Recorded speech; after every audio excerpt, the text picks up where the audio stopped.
Everyone and आज का जो मेरा ये व्लॉग है ये मेरे प्रीवियस व्लॉग्स के मुकाबले में बहुत डिफरेंट होने वाला है बिकॉज़ आज मेरे साथ कुछ ऐसा हुआ है जो कि बिल्कुल अनएक्सपेक्टेड था, जो मैंने बिल्कुल भी एक्सपेक्ट नहीं किया था और उसके बारे में सोच के मेरे बिल्कुल अभी भी जैसे रोंगटे खड़े हो रहे हैं।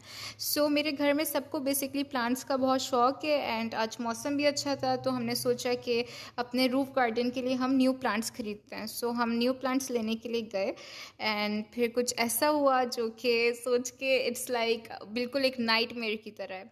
तो हम सब ने सुना है कि इंसान को अपने पल भर की कुछ खबर नहीं होती है, लाइक वी नेवर नो हमारे साथ नेक्स्ट मिनट बल्कि नेक्स्ट सेकंड क्या हो जाए, हमें इसका कुछ भी नहीं आइडिया होता।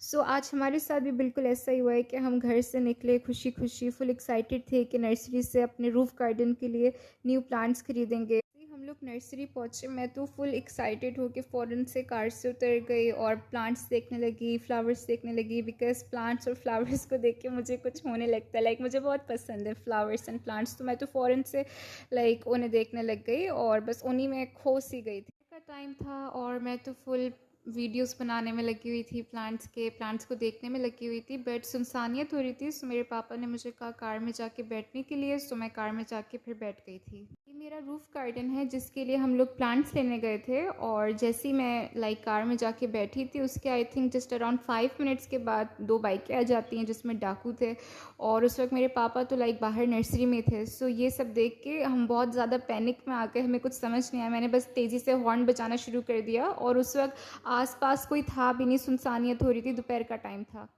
काकू ने मेरे पापा से फ़ोन वॉलेट वगैरह मांगा। सो पहले तो पापा ने दे दिया, फिर जब वो लोग जाने लगे सो पापा ने लाइक मुज़ाहमत की और फिर और भी ज़्यादा एक पैनिक वाली सिचुएशन क्रिएट हो गई थी। हमने बस हॉर्न बजाया और जो है शोर वगैरह मचाया। सो उससे जो आसपास में रक्शे वाले लोग थे और भी जो लोग थे फिर वो जमा हो गए एंड इतने में जो इसका पार्टनर था इस डाकू का वो तो फ़रार हो गया, लेकिन इसको पकड़ लिया था और फिर उसको सबने बहुत मारा जिसकी फुटेज मैं आप लोगों को दिखाती हूँ। बैठ नीचे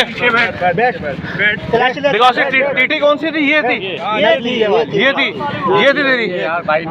ये दिखा के तू कर रहा था। अच्छा ये पहले बता, तू इनसे लड़ा क्यों? तू मुझसे लड़ा क्यों? क्यों आपने तूने मोबाइल तो मैंने वहाँ से उठा लिया है। मोबाइल, हाँ मोबाइल इसने मेरे पास नहीं, आपने उठा लिया। वो नर्सरी वाला भी था, इन्हीं के पास है भाई, मेरे पास नहीं। पकड़ो। क्यों छीने? तेरे से जो पूछा जा रहा वो तूने मोबाइल उठा के फेंका? नहीं फेंका नहीं। ऐसे लोगों को तो बेनकाब करना चाहिए, लेकिन मैंने फिर भी इसके चेहरे को ब्लर कर दिया और अल्लाह से यही दुआ है कि ऐसे लोगों को हिदायत दें। बाकी आप लोग भी जब भी अपने घर से बाहर निकलें तो दुआ पढ़ के ज़रूर निकलें बिकॉज़ वी नेवर नो अगले सेकंड क्या हो जाए हमारे साथ, जैसे हमने भी बिल्कुल नहीं सोचा था कि ऐसा हो जाएगा। खैर, और ये जो मेरे पापा ने किया मुज़ाहमत करके वो बहुत गलत था बिकॉज़ इन दुनियावी चीज़ों की कोई औकात नहीं होती हमारी जान के आगे। मुज़ाहमत के दौरान मेरे पापा को ये चोटें आई जिसकी वजह से टेटनस का इंजेक्शन लगाना पड़ा, but we are thankful to Allah कि उन्होंने बड़े नुकसान से बचाया। शॉर्ट जान है तो जहाँ है और जान से भर के कुछ नहीं होता और ये दुनियावी चीज़ें तो आने जाने वाली चीज़ होती हैं। सो इनके लिए कभी भी अपनी जान को, अपनी ज़िंदगी को रिस्क में नहीं डालना चाहिए।